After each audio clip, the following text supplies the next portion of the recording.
यहाँ पर देखिएगा, यहाँ से हम पहले कुछ इंपॉर्टेंट चीज़ों की बात कर लेते हैं। जो टाइम रहता है आपका वो 2 घंटे का रहेगा और जो नंबर होंगे वो 75 नंबर का पेपर आपका होना है।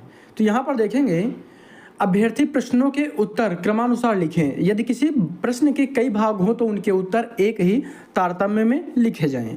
यहाँ पर लिखा हुआ खंड आ सेशन ए की अगर बात करें तो लघु उत्तरीय प्रश्न, यहाँ पर सभी प्रश्न अनिवार्य हैं और प्रत्येक प्रश्न 5 अंकों का है। प्रश्न देख लेते हैं।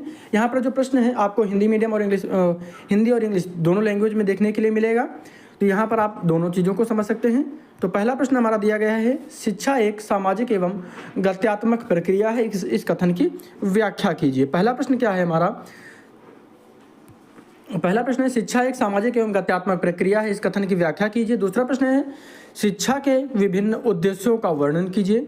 और उसके बाद तीसरा प्रश्न हो जाएगा, शिक्षा का दर्शन का अर्थ बताइए एवं इसकी विशेषताओं का वर्णन कीजिए। आदर्शवाद की प्रमुख विशेषताएं बताइए। टैगोर के शैक्षिक विचारों का मूल्यांकन कीजिए। और उसके बाद जो है अगला प्रश्न है, जे कृष्णमूर्ति के अनुसार शिक्षा में शिक्षक का स्थान और अनुशासन। उसके बाद रूसों की निषेधात्मक शिक्षा का क्या अर्थ है। उसके बाद अगला प्रश्न है, भारतीय दर्शन और पाश्चात्य दर्शन में अंतर स्पष्ट कीजिए। गांधी जी के शिक्षा दर्शन के प्रमुख बिंदुओं पर उनके व्यवहारिक प्रभाव की दृष्टि से प्रकाश डालिए। उसके बाद आगे देख लेते हैं, खंड बा की अगर हम बात करें तो यहाँ पर प्रश्न ए की बात करें तो प्रत्येक प्रश्न 15 अंकों का है। और यहाँ पर दूसरा जो प्रश्न हो जाएगा, शिक्षा के साधनों की व्याख्या करते हुए जनसंचार माध्यम की भूमिका की विवेचना कीजिए। उसके बाद अगला प्रश्न है, शिक्षा और दर्शन एक ही सिक्के के 2 पहलू हैं, इस कथन की समीक्षा कीजिए। और अगला प्रश्न है, शिक्षा के प्रमुख उद्देश्य कौन कौन से हैं, क्या भारत की मौजूदा शिक्षा प्रणाली इन उद्देश्यों की पूर्ति कर रही है, स्पष्ट कीजिए।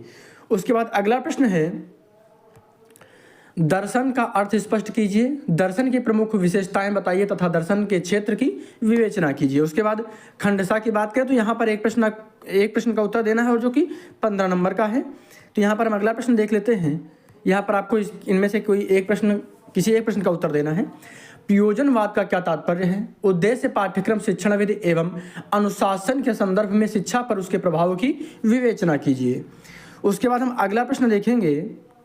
7वां प्रश्न है, यथार्थवाद से आप क्या समझते हैं। दर्शन की एक विचारधारा के रूप में यथार्थवाद के प्रमुख सिद्धांतों की विवेचना कीजिए। और उसके बाद अगला प्रश्न है, स्वामी विवेकानंद ने शिक्षा के विषय में क्या विचार प्रस्तुत किए, उनका उल्लेख कीजिए और शिक्षा के उद्देश्यों पर प्रकाश डालिए। उसके बाद 9वां प्रश्न है और आखिरी प्रश्न हो जाएगा, जैन धर्म क्या है, इस दर्शन द्वारा प्रतिपादित शिक्षा के उद्देश्य पाठ्यक्रम एवं शिक्षण विधि की विवेचना कीजिए। तो ये कुछ प्रमुख महत्वपूर्ण प्रश्न थे। ये सारे प्रश्नों को एक बार हल करिएगा आप। अगर आप यूपी बीएड प्रथम सेमेस्टर में है तो ये पहला पेपर है आपके लिए।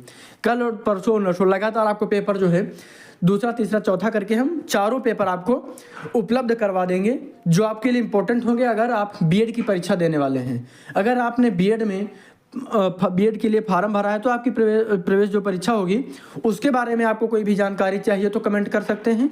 जो भी इम्पोर्टेंट चीज़ें होंगी यूपी बीएड में प्रवेश परीक्षा से लेकर एडमिशन से लेकर परीक्षा देने तक, पहली परीक्षा देने तक जो भी चीज़ें होंगी वो हम आपको सारी चीज़ें बताने का प्रयास करेंगे। जो आपके मन में डाउट हो वो आप बताइएगा। इसके लिए आप निश्चिंत रहिएगा, जो भी हम मदद कर पाएंगे जरूर करेंगे। चलिए मिलते हैं कल अगले वीडियो में। सब्सक्राइब जरूर करिएगा। धन्यवाद।